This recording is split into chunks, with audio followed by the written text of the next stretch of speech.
अस्सलाम वालेकुम दोस्तों, उम्मीद है कि आप लोग खैरियत से हैं, ठीक हैं। दोस्तों, ये बात तो तय है, इमरान खान को जितनी भी सहूलतकारी मिल रही है, वो पुराने सेटअप से मिल रही है। मतलब फैज़ हमीद से लेकर साकब निसार तक जितने भी पुराने सहूलतकार थे, वो मुकम्मल तौर पर सरगर्म हैं। इसकी जीती जागती मिसाल साकब निसार की ऑडियो कॉल्स हैं। साकब निसार की ख्वाजा तारक रहीम जो पीटीआई का वकील है, हुकूमत के खिलाफ कई केसेस में वकील है। पार्लियामेंट के बिल के खिलाफ भी इस वकील ने दरखास्त दायर की थी, जिस पर कानून ही मुअत्तल कर दिया गया था। इसी ख्वाजा तारक रहीम की बीवी की ऑडियो कॉल, जिस ऑडियो कॉल चीफ जस्टिस की सास के साथ पकड़ी गई थी, जिसमें मार्शल लगाने की बातें तक हो रही थी। अब ख्वाजा तारक रहीम की साकब निसार के साथ एक और तहलका खेज शर्मनाक ऑडियो कॉल सामने आई है। इस कॉल में दोनों शहबाज शरीफ को 1 घंटे में तौहीने अदालत में फारग करने का प्लान बना रहे हैं। साकब निसार ख्वाजा तारक के जरिए अदालत को डिक्टेट कर रहा है। मैं चाहूंगा कि पहले आपको जो ऑडियो कॉल है वो सुना दूं, ताकि आप लोगों का थोड़ा सा जो वो एक है ना, जरूर देख ताकि लेना। क्लियर हो जाए कि जो मैं 7 मेंबर आपको जजमेंट है। बताना चाह रहा हूँ वो है क्या। ये जरा मैं शुरू शुरू से आपको सुना दूं जी, ताकि आप लोगों को हर चीज जो है ना इसकी वो क्लियर हो जाए। क्योंकि आप इसमें जो गुफ्तगू उनकी सुनेंगे ना जी, उसके मेरे ख्याल में पीछे कुछ रह नहीं जाता है। ये सुन ले जरा जी गुफ्तगू पहले जी। अच्छा खालिद साहब एक चीज मैं अर्ज करना चाहना था। हाँ जजमेंट जी है वो जरूर देख लेना। हाँ 7 मेंबर जजमेंट है कितनी जी और जी ये अपना सो मोटो हैगा नंबर 4 of 2010 हाँ रिपोर्टेड है sir. A 7 member judgment 2012 supreme court page 553 उत्ते। अच्छा जी ठीक है ना जी। मैं देख ये लेना जी ਜਿਹੜਾ ਵੀ ਵਕੀਲ ਤੁਹਾਡਾ ਕਰ ਰਿਹਾ ਕਹਿਣਾ ਜਰਾ ਦੇਖ ਲੈਣਾ। हाँ ਉਹਦੇ ਚ ਹੈਗਾ ਕਿ ਵੀ ਅਗਰ ਚਲੋ ਬਾਰ ਤੁਸੀਂ ਪੜੋਗੇ ਤਾਂ ਤੁਹਾਨੂੰ मैं पढ़ ਅੰਦਾਜ਼ਾ लेना मैं ਹੋਏਗਾ। समझ रहा था मैं ਜੀ ਹਾਂ वो भी देख लीती है जी जजमेंट ਜਿਹੜੀ 7 ਮੈਂਬਰ ਬੈਂਚ ਹੈਗੀ ਹੈ ਜਿਹਦੇ ਚ ਉਹਨਾਂ ਨੇ ਕਿਹਾ ਕਿ ਜਦ ਤੱਕ ਐਕਟ ਨਹੀਂ ਬਣਦਾ ਉਹਦਾ ਤੁਸੀਂ ਜਿਹੜਾ ਗੌਰ ਨਾਲ ਪੜੋ ਤੇ ਉਹਦਾ ਕਲੌਜ਼ 3 ਮੈਂ ਹਾਈ ਨੋਟ ਤੇ ਲਿਖੇ ਜੀ ਜੀ ਤੇ ਜੀ ਉੱਥੇ ਜੀ ਉਹਨਾਂ ਨੇ ਰਸਤਾ ਵੀ ਦਿੱਤਾ ਹੋਇਆ ਹੈ ਉਹ ਜੀ ਮੈਂ ਤੁਸੀਂ ਦੇਖ ਲੈਣਾ ਮੈਨੂੰ ਜੀ ਸਰ ਮੈਂ ਦੇਖਿਆ ਹੈ। ਹਾਂ ਉਹ ਵੀ ਫਿਰ ਸਾਡੇ ਕੋਲ ਵੇ ਆਊਟ ਹੈ। ਉਹ ਵੇ ਉਹਦੇ ਆਊਟ ਤੇ ਹੈ ਵੇ ਆਊਟ ਹੈ ਸਾਡੇ ਕੋਲ, ਉਹ ਵੇ ਅਦਰਵਾਈਜ਼ ਆਊਟ ਉਹ ਕੇਸ ਹੀ ਨਹੀਂ ਸੀ ਬਣਦਾ ਨਾ ਜੀ। हाँ जी बिल्कुल ठीक है मैं अभी हुए और देख दूसरा फायर साहब, हाँ अगर कोई बंदा तैयार होवे ਤੁਹਾਡਾ ਮਨੀਰ ਅਹਿਮਦ ਖਾਨ ਵਾਲਾ ਨੇ ਇਸਤੇਮਾਲ ਕਰ ਲਓ। हाँ ਇਸ ਕੰਟੈਂਪਟ ਆਫ ਕੋਰਟ ਦਾ ਬਿਲਕੁਲ ਕਲੀਅਰ ਕੇਸ ਹੈਗਾ।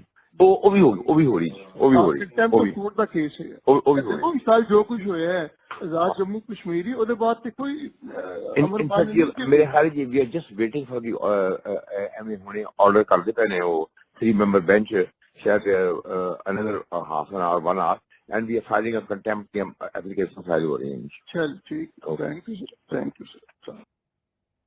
दोस्तों, आपने ऑडियो सुनी है, ये मैं आपको दोबारा फिर सुनाऊंगा और वन बाय वन इस पर डिस्कस करेंगे। शहबाज शरीफ को एक आध घंटे में फारग करने की बातें कर रहा है साकब निसार। ये वही साकब निसार है जो आज के इस मौजूदा पाकिस्तान के हालात का जिम्मेदार है। साकब निसार की वजह से जो मुल्क आज इस तकलीफ में है, इस मुल्क की अवाम तकलीफ में है, इस मुल्क के सियासतदान तकलीफ में है, इस मुल्क का बजट, इस मुल्क की लड़ाई, इस मुल्क के झगड़े, हर चीज की, हर फसाद की जड़ ये साकब नसूर है। अगर साकब नसूर को उसी वक्त जब कहा जाता था कि साकब नसूर साहब को पकड़ ले, साकब नसूर साहब से देखिए, फिर वही बात है, जब आपको एक प्रिंसिपल आपके पास मौजूद है, इफ्तिखार मोहम्मद चौधरी को एक एग्जेक्टिव ऑर्डर के जरिए हटाया जा सकता था। तो अगर उस वक्त नवाज शरीफ की हुकूमत बजाय हथियार डालने का लफ्ज शायद इस्तेमाल ना हो, लेकिन अभी ये लगता है कि हथियार डाले गए थे ना, तो मतलब परवेज रशीद को फारग करें, तारक फातमी को फारग करें, अल्लाह जन्नत में घर करे, मुशाहिदुल्लाह खान को फारग करने के बजाय एक इस साकिब निसार को फारग कर देते, जो आला कार बना हुआ था, जो आज इस पूरी तबाही का जिम्मेदार है, तो ये आज ना होता। वो कह रहा है कि आजाद कश्मीर में आपको पता है पिछले दिनों आजाद कश्मीर के वज़ीर आज़म को तौहीने अदालत पर फारग किया गया था। कह रहे कि आपके सामने मिसाल मौजूद है, उसके बाद उसमें कुछ रह जाता ही नहीं है, तो आप उसको भी फारग कर दें।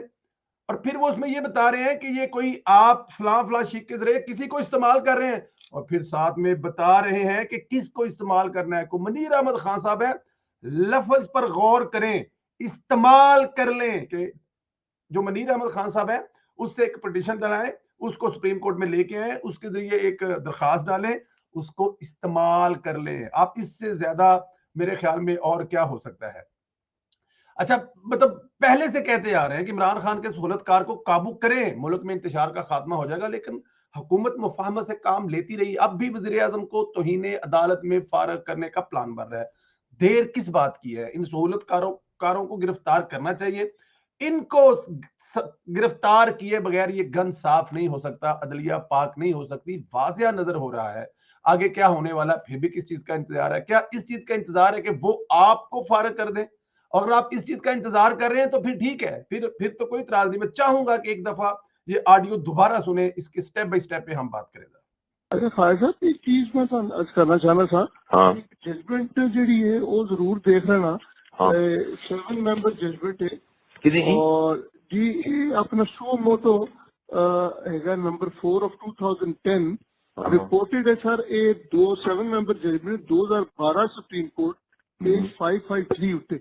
अच्छा जी ठीक है ना जी। मैं देख ਇਹ लेना ਜਿਹੜਾ ਵੀ ਵਕੀਲ ਤੁਹਾਡਾ ਕਰ ਰਿਹਾ ਕਹਿਣਾ ਜਰਾ ਦੇਖ ਲੈਣਾ ਉਹਦੇ ਚ ਹੈਗਾ ਕਿ ਵੀ ਅਗਰ ਚਲੋ ਬਾਰੇ ਤੁਸੀਂ ਪੜੋਗੇ ਤਾਂ मैं ਤੁਹਾਨੂੰ पढ़ ਪਤਾ लेना ਹੋਏਗਾ। मैं था मैं वो भी देख लीती है जी जजमेंट ਜਿਹੜੀ 7 ਮੈਂਬਰ ਬੈਂਚ ਹੈਗੀ ਹੈ ਜਿਹਦੇ ਚ ਉਹਨਾਂ ਨੇ ਕਿਹਾ ਕਿ ਜਦ ਤੱਕ ਐਕਟ ਨਹੀਂ ਬਣਦਾ ਉਹਦਾ ਤੁਸੀਂ ਜਿਹੜਾ ਗੌਰ ਨਾਲ ਪੜੋ ਤੇ ਉਹਦਾ ਕਲੌਜ਼ 3 ਮੈਂ ਹੈਡ ਨੋਟ ਤੇ ਲਿਖੇ ਜੀ ਜੀ ਤੇ ਜੀ ਉੱਥੇ ਉਹਨਾਂ ਨੇ ਰਸਤਾ ਵੀ ਦਿੱਤਾ ਹੋਇਆ ਹੈ ਉਹ ਮੈਂ ਤੁਸੀਂ ਦੇਖ ਲੈਣਾ ਮੇਰਾ ਜੀ ਸਰ ਮੈਂ ਦੇਖਿਆ ਹੈ ਉਹ ਵੀ ਤੇ ਸਾਡੇ ਕੋਲ ਵੇ ਆਊਟ ਹੈ ਉਹ ਵੇ ਆਊਟ ਹੈ वे अब देखिए ये हुकूमत को थ्रेट करने के लिए, इमरान खान की सहूलत करने के लिए उनको वे आउट बता रहे हैं कि किस जगह पे कौन सा वे आउट है, किसके जरिए बंदयाल साहब जो है वो शहबाज शरीफ साहब को फारग कर सकते हैं। सुने जरा, आगे भी सुने जरा। आउट है साढ़े को अदरवाइज तो केस ही नहीं बनता है। हाँ जी बिल्कुल ठीक है मैं अभी हुए और दूसरा फाइल साहब हाँ अगर कोई बंदा तैयार होवे ताड़ा मुनीर अहमद खान वाला ने इस्तेमाल कर लो। अगर कोई बंदा तैयार होवे थे, एक तो उनको आइडिया दे रहे हैं कि अगर कोई बंदा तैयार हो, तो साथ में दूसरा क्या कह रहे हैं? मुनीर अहमद खान फलाना फलाना बंदा नहीं जड़ा वो, मतलब कि थोड़े बहुत पैसे लेके या किसी भी तरह इस्तेमाल हो जाएगा। लफ्ज इस्तेमाल किया जा रहा है, इस्तेमाल कर लें। कंटेम्प्ट ऑफ कोर्ट का बिल्कुल क्लियर केस है। वो भी समझाया जा रहा है उनको कि ये इसमें तो शहबाज शरीफ साहब जो हैं वो आधे घंटे में घर चले जाएंगे। अंदाजा करें जरा कि जब तक आप इनको, मैं चाहूंगा कि जरा जो इनकी पुरानी ऑडियो तो सर सर ਇਹਦਾ ਜਵਾਬ ਕੋਈ ਚੰਗੀ ਤਰ੍ਹਾਂ ਦਈਏ ਕੋਈ ਇਹਨੂੰ ਕੋਈ ਬਾਹਰ ਠੋਕੀਏ ਕਿਸੇ ਤਰੀਕੇ ਦੇ ਨਾਲ ਜੋ ਅਗਲਾ ਕਰਦੀ ਐਜ ਖਾਤੂਨ ਦੀ ਬੋਲਦੀ ਗਈ ਉਹ ਸਰ ਮੈਂ ਪਤਾ ਕੀ ਸੋਚਿਆ ਸੀ ਇਹਦੇ ਤੇ ਨਿੱਕੀ ਮੋਟੀ ਗੱਲ ਤੇ ਮੈਂ ਕਰਦੀ ਸੀ ਫਿਰ ਮੈਨੂੰ ਉਹ ਵੱਡੇ ਤਾਰਨ ਸਾਹਿਬ ਦਾ ਇੱਕ ਗੱਲ ਯਾਦ ਆਈ। ਉਹ ਕਹਿੰਦੇ ਸਨ ਮੀਆਂ ਕੁੱਤਿਆਂ ਦੇ ਭੌਂਕੇ ਟੱਕਰੇ ਖਲੋਤੇ ਨੇ। ये भी गल ठीक है जो एक जवाब तुझे जगह देता है ये रवायत है। दूसरा मेरी जी है ना मेरे से अल्हम्दुलिल्लाह अली भी शुक्र है वो करे जगह कि मैं बेयर कर सकना ते मैं कोई कंफ्यूज या जाके डिप्रेस नहीं होना।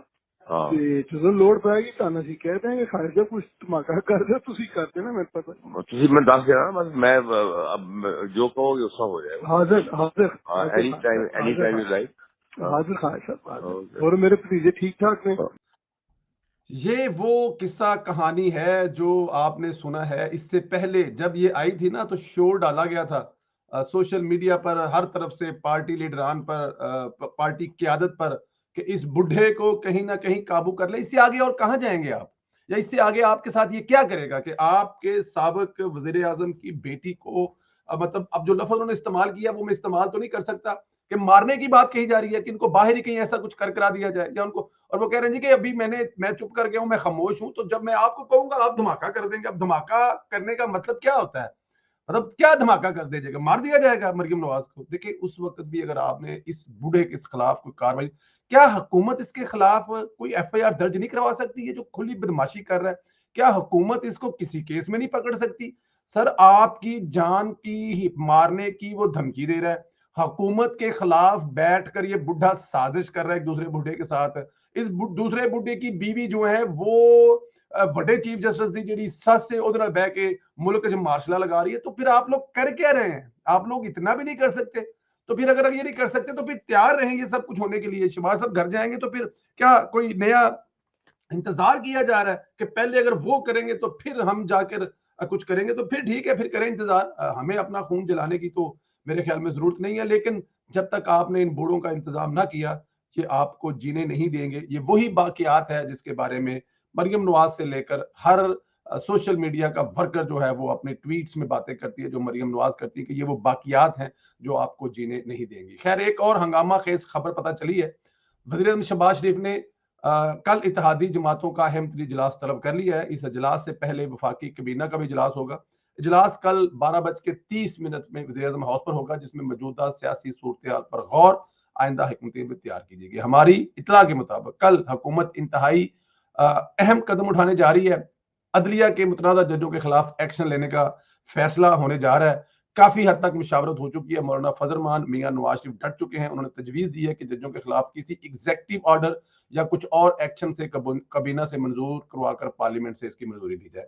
हतमी फैसला कल के इजलास में होगा। मैं समझता हूं कि ये बेहतरीन वक्त है, अब नहीं तो फिर कभी नहीं, वरना अगले 10 साल तक अदलिया में इमरान कारी की सहूलतकारी मौजूद रहेगी। ये भी वाज़ेह है कि कोई भी ऑर्डर आता है तो काजी जस्टिस फायज ईसा ही अगले चीफ जस्टिस होंगे।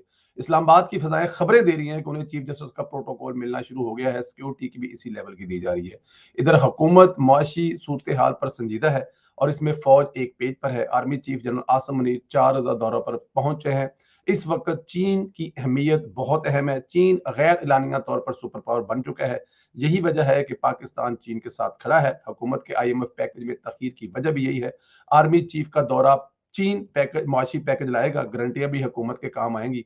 उम्मीद है कि मुआशी हालत बेहतर हो जाएगी। डेफिनेटली ये जो IMF से पैसे नहीं मिल रहे, 2-3 रीजन है उसकी। एक तो इमरान खान साहब की लॉबी जो काम कर रही हैं, और फिर जो आपने अखबारों की जो खबरें पढ़ रहे हैं, जो इंटरनेशनल अखबार है उनकी जो खबरें ब्लूमबर्ग की पढ़ी है कि इमरान खान साहब और मौजूदा चीफ जस्टिस जो हैं वो पाकिस्तान को आगे जाने से रोक रहे हैं, तरक्की की राह में रुकावट है। तो फिर सब कुछ यही होगा जो आप देख रहे हैं, सुन रहे हैं।